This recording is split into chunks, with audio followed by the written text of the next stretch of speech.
Madame, mademoiselles et messieurs, bonjour. Apogée TV, actualité et info à tous les étages. Actualité et info à tous les étages. Ouvrez bien vos oreilles, ça va cobasser.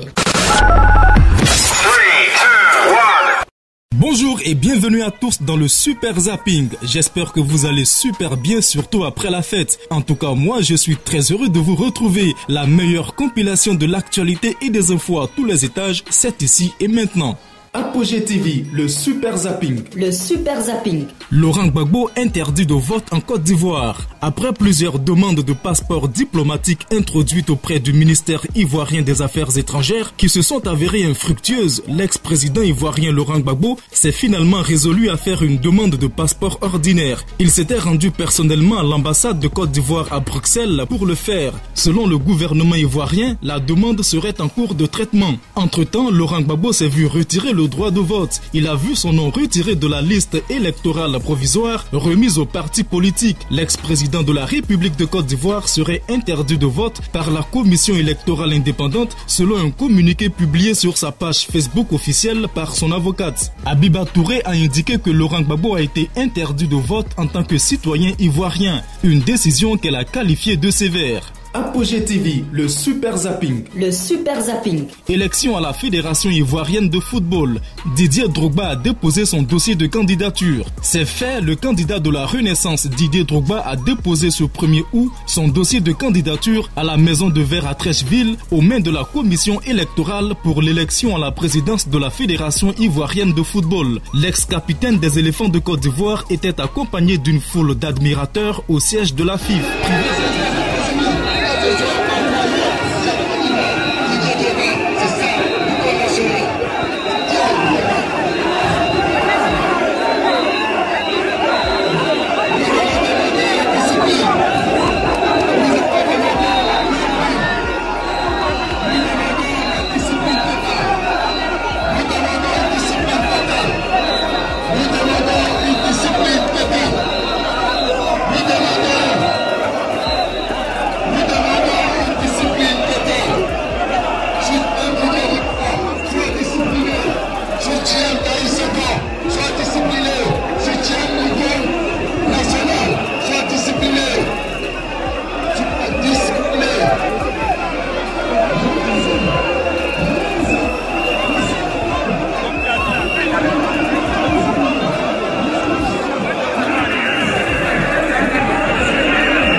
Khalil, laisse là.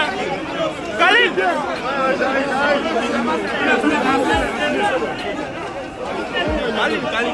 Khalil.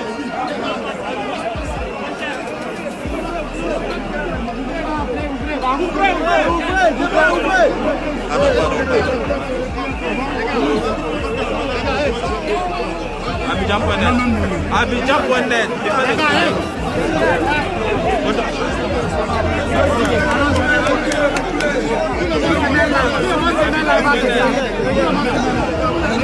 Doucement les gars.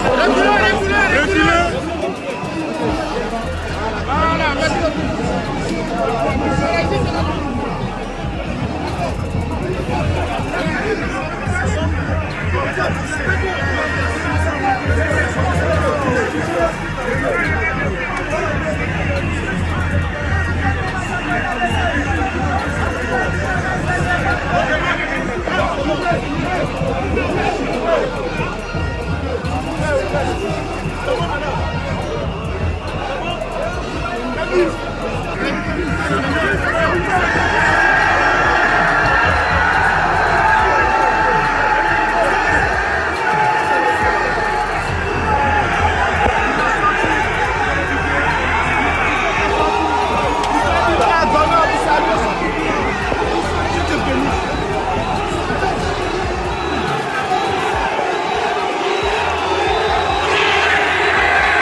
Privé de parrainage jusqu'au dernier jour de la période du dépôt des dossiers de candidature, Didier Drogba a été adoubé par M. Bailly Antoine, premier vice-président de l'Africa Sport, qui a décidé de lui accorder le parrainage du club. Une décision qui contrarie celle du président Vagba Alexis, qui lui avait fait le choix du candidat Sori Diabaté. Mais le parrainage obtenu du seul groupement d'intérêt, qui est l'amicale des arbitres et dirigé par Danon Roland, permettra-t-il la validation de la candidature de Drogba quand on sait que cette frange de la MAFSI n'est qu'une branche dissidente de l'amicale? En attendant la délibération, les espoirs des partisans de Didier Drogba sont suspendus aux lèvres de René Dibi, président de la commission électorale. Apogée TV, le super zapping. Le super zapping. Eudoxie Yao recadre les propagateurs de fausses rumeurs. La star ivoirienne aux rondeurs appétissantes Eudoxie Yao est très en colère contre certains de ses proches qui l'accusent de se prostituer pour 20 millions la nuitée. Même si la jeune femme reconnaît avoir reçu une telle proposition à laquelle elle a exprimé son refus, elle dit cependant être très choquée de ce qui se dit sur elle. C'est au regard de l'ampleur que prend cette rumeur que la Bimbo a décidé de s'exprimer à ce sujet sur ses pages Instagram et Facebook. Il y a une rumeur qui circule à nouveau que pour passer la nuit avec moi, il faut débourser la somme de 20 millions de francs CFA. C'est faux, je n'ai jamais dit une telle chose et je ne me prostitue pas, a-t-elle déclaré dans une vidéo postée sur ses réseaux sociaux. Apogée TV, le super zapping. Le super zapping. Révélation troublante sur la responsabilité de Paul Biya dans la mort de sa première femme, Jeanne-Irène Biya. Cela fait 28 ans que la première femme du président camerounais Paul Biya n'est plus de ce monde. Officiellement, elle serait morte d'une courte maladie. Mais cette thèse est toujours battue en brèche par de nombreuses personnes pour qu'il s'agit d'un assassinat et le chef de l'État lui-même n'y serait pas étranger. Beaucoup accusent aujourd'hui feu le commissaire Pierre Menlo Menjo, alors en charge de la sécurité présidentielle, d'être l'auteur de cet assassinat. Cette thèse a été étayée et relayée par Daniel Yves Ebalé Ngounou dans son ouvrage intitulé Le vrai visage de Paul Biya. Il y révèle les derniers instants de Jeanne-Irène Biya, l'épouse du président et mère de Franck Biya, son fils aîné. Mais ce qui fait de ce livre une véritable bombe littéraire, c'est surtout les révélations choquantes faites par l'auteur sur la responsabilité de M. Biya dans la mort de son ancienne femme. Et les mots sont très explicites. Dans un passage de son livre, Yves Ebalé Ngounou révèle qu'en 1992, alors qu'il prenait part à un conclave des chefs d'État à Dakar, Paul Biya a reçu un coup de fil lui annonçant le décès de son épouse très malade à l'époque. Selon lui, un époux qui aime son épouse ne peut pas se déplacer lorsqu'il sait que celle-ci risque de rendre l'âme après lui. Toujours d'après les écrits de l'auteur, Paul Biya avait des détails de l'exécution de son épouse. Il savait qu'une fois l'opération achevée, on le lui annoncerait. Il savait même à quelle heure sensiblement le coup aurait lieu. Apogée TV, le super zapping. Le super zapping.